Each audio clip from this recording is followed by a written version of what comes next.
दोस्तों, आज की कहानी है अपने ही हाथों से अपने बेटे की मौत हो जाने से पिता की हालत। कहानी पसंद आए तो वीडियो को लाइक और सब्सक्राइब जरूर करना।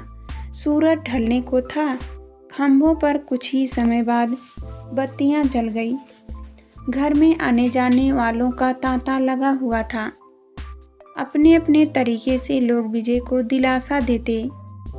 थोड़ी देर बैठते और चले जाते। मकान 2 मंजिला था। ग्राउंड फ्लोर के ड्राइंग रूम में विजय ने फर्श डाल दिया था और सामने ही चौकी पर बेटे लकी का फोटो रखवा दिया गया था। पास में ही अगरबत्ती स्टैंड पर अगरबत्तियां जल रही थी। लोग विजय को नमस्ते कर जहाँ भी फर्श पर जगह मिलती बैठ जाते और फिर वहीं चर्चा शुरू हो जाती। रुलाई थी कि फूट फूट कर आना चाहती थी। दरवाजे पर पालतू कुत्ता टैमी पैरों पर सिर रखकर चुपचाप बैठा था। जरा सी आहट पर जो कभी भूख भूख कर हंगामा बरपा देता था, आज शांत बैठा था। दिल पर पत्थर रख मन के गुबार को विजय ने मुश्किल से रोक रखा था। क्यों, कैसे हो गया ये सब कुछ? सामने अंधेरा था क्या? सीटी तो मारनी थी। तुम्हारा असिस्टेंट साथ में नहीं था क्या? उसे भी दिखाई नहीं दिया। एक साथ लोगों ने कई सवाल पूछे, मगर विजय सवालों के जवाब देने की बजाय उठकर कमरे में चला गया और बहुत देर तक रोता रहा। रोता भी क्यों ना, उसका 10 साल का बेटा जो उसे लंच बॉक्स देने आ रहा था, अचानक उसी स्टंटिंग इंजन के नीचे आ गया जिसे वह खुद चला रहा था। बेटा थोड़ी दूर तक घसीटता चला गया, इससे पहले कि विजय इंजन से उतरकर लड़के को देखता कि उसकी मौत हो चुकी थी। तुम ही रो रो कर बेहाल हो जाओगे तो हमारा क्या होगा बेटा? संभालो अपने आप को, कहते हुए विजय की मां अंदर से आई और हिम्मत बांधते हुए उसके सिर पर हाथ फेरा। मां की उम्र 75 साल के आसपास रही होगी। गजब की सहन शक्ति थी उनमें। आंखों से एक आंसू तक नहीं बहाया। उल्टे हुए बेटे बहू को हिम्मत के साथ तसल्ली दे रही थी। माँ ने विजय की आंखों में आंसू पोंछ डाले। वह दोबारा ड्राइंग रूम में आ गया। पापा पापा, मुझे चाबी से चलने वाली कार नहीं चाहिए। आप तो सैल से जमीन पर दौड़ने वाला हेलीकॉप्टर हिला दो। एक बार के कहने पर ही विजय ने लकी को हेलीकॉप्टर खरीद कर दिलवा दिया था। कमरे में कांच की अलमारियों में लकी के लिए खरीदे गए खिलौने थे। उसकी माँ ने सजा रखे थे। आज वे सब विजय को काटने को दौड़ रहे थे। एक बार मेले में लकी ने जिस चीज पर हाथ रख दिया था, बिना नानुकर किए उसे दिलवा दिया था। कितना खुश था लकी। उसके जन्म के 2 दिन बाद ही बड़े प्यार से लकी नाम दिया था उसकी दादी ने। देखना माँ, मैं एक दिन लकी को बड़ा आदमी बनाऊंगा। विजय ने लकी के नन्हे नन्हे हाथों को अपने हाथों में लेकर प्यार से पुचकारते हुए कहा था। लकी, जो अपनी माँ के बगल में लेटा था, के चेहरे पर मुस्कुराते हुए भाव लग रहे थे। ठीक है, जो मर्जी आए सो कर। इसे चाहे डॉक्टर बनाना या इंजीनियर, पर अभी इसे दूध पिला दे बहू, नहीं तो थोड़ी देर में यह रो रो कर आसमान सिर पर उठा लेगा। विजय की मां ने लकी को लाड करते हुए कहा था और दूध पिलाने के लिए बहू के सीने पर लिटा दिया था। अस्पताल के वार्ड में विजय ने जच्चा के पलंग के पास ही घूमने वाले चक्रीदार खिलौने पालने में लकी को खेलने के लिए टंगवा दिए थे, जिन्हें देख देख कर वह खुश होता रहता था। एक अच्छा पिता बनने के लिए विजय ने क्या क्या नहीं किया। विजय इंजन ड्राइवर के रूप में रेलवे में भर्ती हुआ था। रनिंग अलाउंस मिलाकर अच्छी तनख्वाह मिल जाया करती थी उसे। घर की गाड़ी उसे बड़े मज़े से समय की पटरियों पर दौड़ रही थी। उसे अच्छी तरह याद है जब माँ ने कहा था, बेटा नए शहर में जा रहे हो, पहनने वाले कपड़े के साथ साथ ओढ़ने बिछौने के लिए रजाई चादर भी लिए जा। बिना सामान के परेशानी का सामना करना पड़ेगा। माँ, क्या ज़रूरत है यहाँ से सामान लाद कर ले जाने की? शहर जाकर सब इंतज़ाम कर लूँगा, तुम्हारा आशीर्वाद जो साथ है, विजय ने कहा था।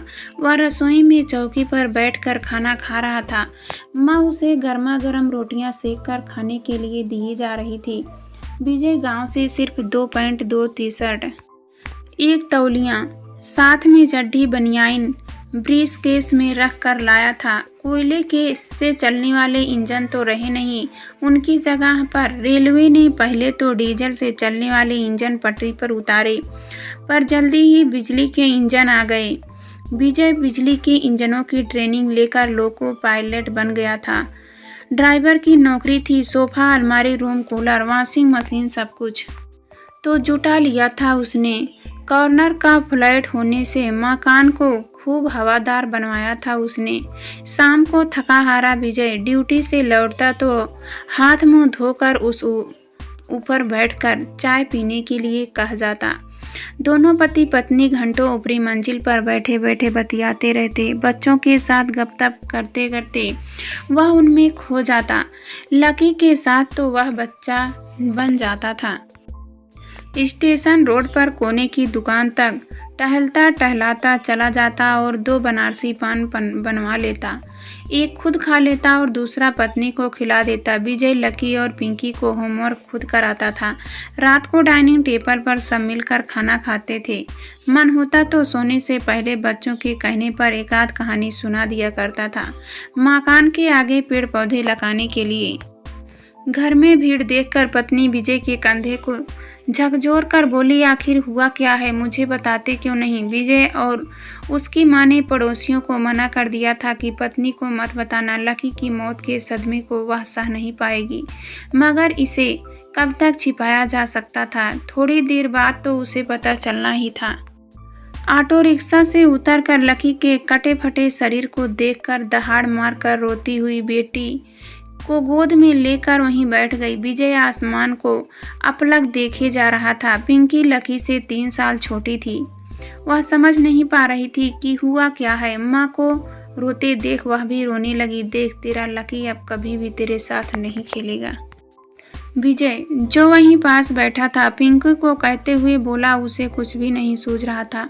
पिंकी को उसने अपनी गोद में बैठा लिया। रह रह कर ढेर सारे बातें, पलकों चित्र उसके दिमाग में उभर रहे थे जो उसने लकी और पिंकी के साथ जिए थे।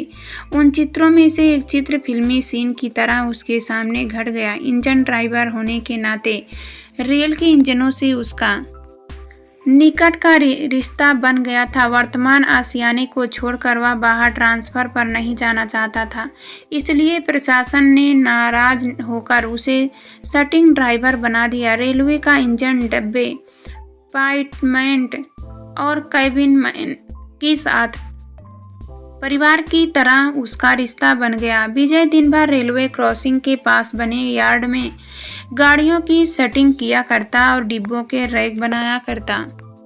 इससे पहले कि विजय कुछ कर पाता उसने इंजन की सीटी मारी और लड़का सीधा इंजन से जा टकराया। यह तो लकी है, विजय बदहवास सा चिल्लाया। लकी जैसे ही इंजन से टकराया उसने पैनल के सभी बटन दबा दिए। वह इंजन को तुरंत रोकना चाहता था। उसके मुंह से एक जोरदार चीख निकल गई। सामने लकी की साइकिल इंजन में उलझ गई और 100 मीटर तक घसीटती चली गई। लकी के शरीर की चिथड़े चिथड़े उड़ गए। बचाओ बचाओ रे, मेरे लकी को बचा लो। विजय रोता हुआ इंजन के रुकने से पहले उतर गया। लकी जो पापा का लंच बॉक्स देने यार्ड की तरह आ रहा था वह अब कभी नहीं आ पाएगा। चेक की शर्ट जो इसने महीने भर पहले सिलवाई थी उसे हाथ में लेकर झटकाया। वहां पास ही पड़े लकी के सिर को उसकी शर्ट में रख कर देखने लगा और बेहोश हो गया। सटिंग ड्राइवर से पहले जब वह लोको पायलट था तो ऐसी कितनी ही घटनाएं लाइन पर उसके सामने घटी थी। उसे पता था जब एक नौजवान ने उसके इंजन के सामने खुदकुशी की थी। नौजवान ने पहले ड्राइवर की तरह देखा पर तेज और भागते हुए इंजन के सामने कूद पड़ा था। उस दिन विजय से खाना तक नहीं खाया गया था। जानवरों के कटने की तो गिनती भी याद नहीं रही उसे। मन कौसला हो जाया करता था उसका, मगर करता क्या, इंजन चलाना उसकी ड्यूटी थी। आज की घटना कैसे भूल पाता। उसके जिगर का टुकड़ा ही उसके हाथों टुकड़े टुकड़े हो गया। बेटे जो पिता के शव को अपने कंधों पर शमशान ले जाते हैं उसी बेटे को विजय मुक्त धाम ले जाने के लिए मजबूर था।